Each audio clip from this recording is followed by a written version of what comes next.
ये कहानी एक छोटे से गांव की है जहां राबिया मिट्टी वाले आंगन में बैठी थी। माँ चूल्हे पर दाल पका रही थी जो सिर्फ पानी जैसी लग रही थी। माँ राबिया से कहती है, बेटा नाश्ता कर लो, थोड़ी दाल रखी है। माँ, मुझे भूख नहीं है, मैं बाहर खेलने जा रही हूँ। राबिया दरवाजे से बाहर निकलती है, खेलने के लिए नहीं बल्कि स्कूल जाने वाले बच्चों को देखने के लिए। बच्चे नए कपड़ों में बस्ते लेकर हंसते हुए स्कूल जा रहे होते हैं। राबिया उन्हें दूर तक देखती रहती है। एक दिन राबिया अपनी माँ के साथ बाजार के एक कबाड़ी के पास खड़ी होती है। कोने में एक पुराना सा शीशा रखा होता है, सुनहरा फ्रेम, थोड़ा टूटा हुआ, लेकिन किसी वजह से चमक रहा होता है। ले जा बेटी, ये तो सालों से पड़ा है, बस 10 रुपए दे दे। माँ, क्या मैं ये शीशा ले सकती हूँ? बहुत प्यारा है ये। ले लो बेटा। राबिया खुशी से वह शीशा घर ले आती है और उसे अपने बिस्तर के पास रख देती है। एक रात राबिया अकेली शीशे के सामने बैठी होती है। वह शीशे को देखती रहती है जैसे वह कुछ सुन रहा हो। राबिया धीरे से कहती है, काश मेरे पास नए कपड़े होते जैसे और बच्चों के पास होते हैं। अचानक शीशे पर हल्की सी नीली रोशनी दौड़ती है। अगली सुबह राबिया उठती है। बिस्तर के पास सुंदर नए कपड़े रखे होते हैं, बिल्कुल उसके साइज के। माँ हैरानी से कहती है, ये कहाँ से आया? हमने तो कुछ नहीं खरीदा। राबिया हैरानी से कपड़े देखती है और माँ से कहती है, मुझे नहीं पता माँ, शायद कोई भूल गया होगा। कुछ दिन बाद राबिया फिर शीशे के सामने बैठी होती है और धीरे से कहती है, काश मेरे पास स्कूल की किताबें होती। अगली सुबह किताबें मेज पर रखी होती हैं। यह देखकर राबिया चौंक जाती है। राबिया फिर से शीशे के पास जाती है। काश मेरे पास एक बोलने वाली गुड़िया होती। अगले दिन एक गुड़िया उसके तकिए के पास रखी मिलती है। ये देखकर माँ भी चकित हो जाती है, लेकिन राबिया चुप रहती है। राबिया का चेहरा अब खुश और आत्मविश्वासी होता है। शीशा हर ख्वाहिश पूरी कर रहा था और राबिया हर दिन एक नई दुनिया में जा रही थी। लेकिन साथ ही साथ राबिया का घमंड भी बढ़ता जा रहा था। एक दिन मोहल्ले की लड़कियां राबिया के साथ खेलने आती हैं। राबिया, तुम्हारे कपड़े तो शहजादियों जैसे हैं। वो घमंड से जवाब देती है। हाँ, क्योंकि अब मैं एक आम बच्ची नहीं रही। राबिया की आवाज बदलने लगी थी। नरमी की जगह घमंड आ गया था। माँ ने राबिया की ओर देखकर कहा, बेटा चीजें मिलती रहती हैं, लेकिन दिल में नम्रता भी जरूरी है। जब हर चीज आसानी से मिलने लगे तो इंसान अपने अंदर की सबसे कीमती चीज खो बैठता है। राबिया माँ से कहती है, माँ, ये सब किस्मत का खेल है। एक रात राबिया शीशे के सामने बैठी होती है। वह चुपचाप शीशे को देखते हुए कहती है, काश हम कभी गरीब ना होते, काश हम भी किसी बड़े शहर में रहते। अगली सुबह दरवाजे पर दस्तक होती है। माँ दरवाजा खोलती है। दरवाजे पर एक आदमी साफ सुथरा सूट पहने, हाथ में फाइलें लिए खड़ा होता है। अस्सलामु अलैकुम, क्या यह राबिया का घर है? मैं शहर से हूं। आपके शौहर मरहूम की जमीन का पुराना केस अब खत्म हो गया है और अदालत ने जमीन आपके नाम कर दी है। माँ हैरान और कांपती हुई आवाज में कहती है, ये कैसे मुमकिन है? अब शीशा सिर्फ चीजें नहीं दे रहा था, वह किस्मत भी बदलने लगा था। नया शहर, नया घर। राबिया बड़े बेडरूम में बैठी मोबाइल पर स्कूल की ऑनलाइन क्लास ले रही होती है। माँ टीवी पर खबरें देख रही होती है। माँ खुशी से कहती है, देखा बेटा, हम गरीब नहीं रहे बेटा, अल्लाह ने सब बदल दिया। माँ, ये सब उस शीशे की वजह से हुआ है।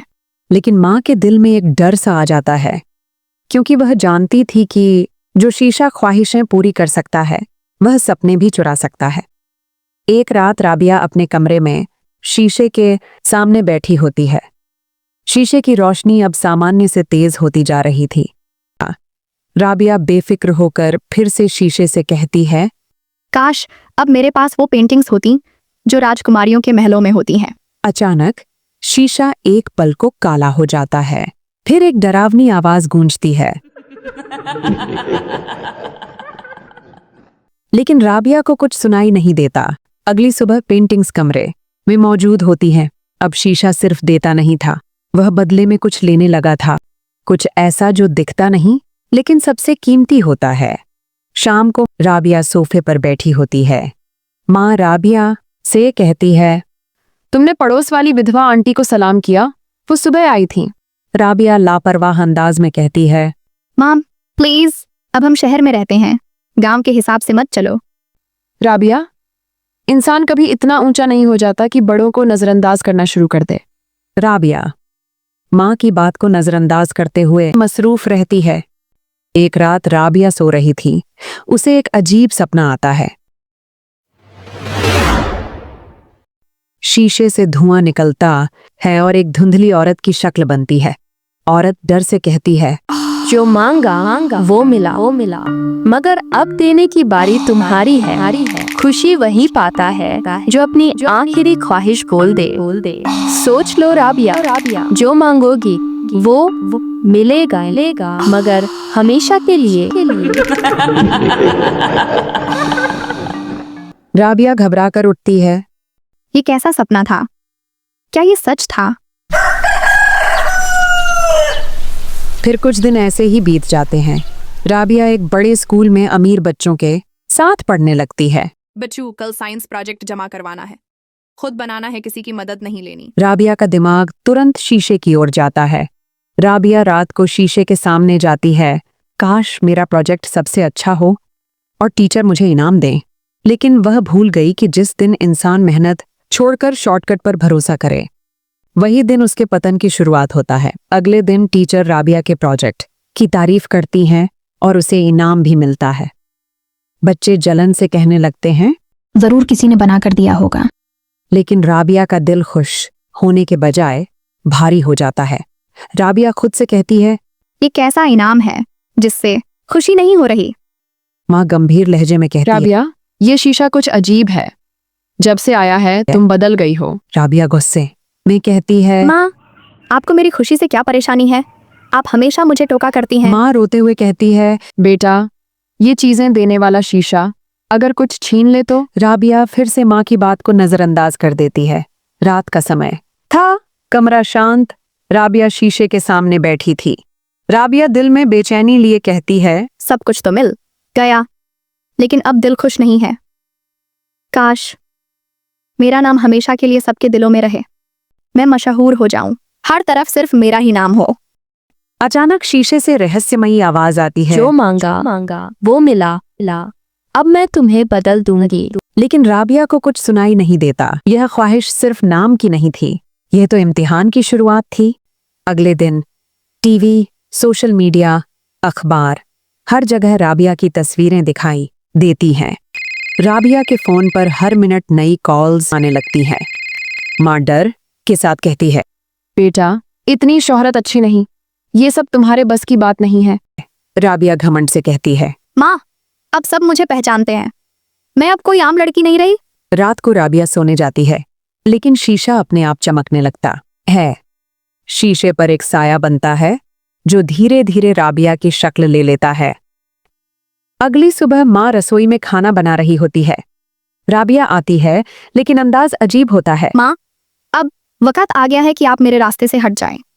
बेटा, ये सब तुम्हारे बस की बात नहीं है। राबिया अपने कमरे में चली जाती है।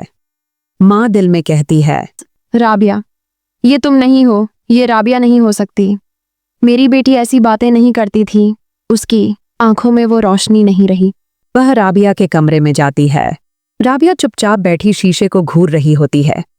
राबिया गुस्से से माँ से कहती है, माँ, बेहतर होगा कि आप अपने काम से काम रखें। बेटा, ये शीशा तुम्हें कुछ ज्यादा ही बदल गया है। शीशे ने राबिया की सारी ख्वाहिशें पूरी की, लेकिन अब असली राबिया कहीं पीछे रह गई थी और एक दूसरा वजूद उसकी जगह ले चुका था। अचानक राबिया शीशे के अंदर चली जाती है। धुंधला कमरा, राबिया कैद हो जाती है। राबिया धुंध में आवाजें देने लगती है। मैं ये कहाँ हूँ? बाहर क्या हो रहा है? मेरी आवाज कोई क्यों नहीं सुन पा रहा? एक हंसी गूंजती है। वही शीशे की आवाज। राबिया अब शीशे में कैद हो चुकी होती है। उसकी आवाज किसी को नहीं सुनाई देती। लेकिन दूसरी तरफ राबिया के बदलते हुए अंदाज ने माँ के दिल में एक बेचैनी पैदा कर दी थी। वह सोचती रही, देखती रही, और एक रात उसने फैसला कर लिया की सच्चाई जाननी होगी। वह राबिया के कमरे की मेज की दराज खोलती है। वहां एक पुराना लिफाफा रखा होता है जिसमें शीशे की खरीदारी की रसीद होती है और उसके साथ एक तह किया हुआ कागज। वह कागज खोलती है और पढ़ती है। कागज पर लिखा था, अगर शीशे से निकलने वाला प्रतिबिंब तुम्हारे असली बच्चे को कैद कर ले तो उसे आजाद करवाने के लिए तुम्हें उस समय का इंतजार करना होगा जब प्रतिबिंब खुद को पूरी तरह शक्तिशाली समझने लगे। उस पल शीशे के सामने असली माँ को अपने बच्चे की तस्वीर के साथ उसका नाम पुकारना होगा, तभी प्रतिबिंब कमजोर पड़ जाएगा। अगर उस समय शीशे के सामने 3 बार पुकारा जाए और वह नाम माँ की जुबान से निकले तो कैद आत्मा वापस लौट सकती। माँ समझ जाती है कि राबिया कैद हो चुकी है। माँ चुपचाप वह हिदायत याद करती है और राबिया की असली तस्वीर हाथ में लेकर शीशे के सामने खड़ी हो जाती है। माँ नम आंखों से कहती है, राबिया, राबिया, राबिया, मेरी बेटी वापस आ जाओ, तुम्हारी माँ तुम्हें बुला रही है। शीशा हिलता है, तस्वीर चमकने लगती है। शीशे से एक रोशनी निकलती है। असली राबिया जमीन पर गिर जाती है। राबिया की आंखों से आंसू बहने लगते हैं। राबिया रोते हुए कहती है, माँ, मैं कैद थी। मैं आवाज देना चाहती थी मगर मेरी आवाज दबा दी गई थी। माँ और बेटी मिलकर शीशे को एक कपड़े में लपेटती हैं। दिन के आखिरी पहर में खेतों की ओर निकलती हैं। माँ मिट्टी डालती है। शीशा अब हमेशा के लिए दफन हो चुका होता है। कुछ दिन बाद राबिया और उसकी माँ अब फिर से वही साधारण जिंदगी जीने लगती हैं, लेकिन इस बार उनके दिलों में एक सुकून था जो सोने चांदी से कहीं ज्यादा कीमती था। तो दोस्तों, ये थी हमारी आज की वीडियो जिसमें हमने सीखा कि कभी कभी ज्यादा लालच हमसे वो सब कुछ भी छीन लेता है जो हमारे पास पहले से मौजूद होता है। तो इसी तरह की अच्छी अच्छी मॉरल स्टोरीज देखने के लिए हमारे चैनल को सब्सक्राइब कर लें। तो फिर मिलते हैं किसी अच्छी सी वीडियो में, तब तक के लिए अल्लाह हाफिज।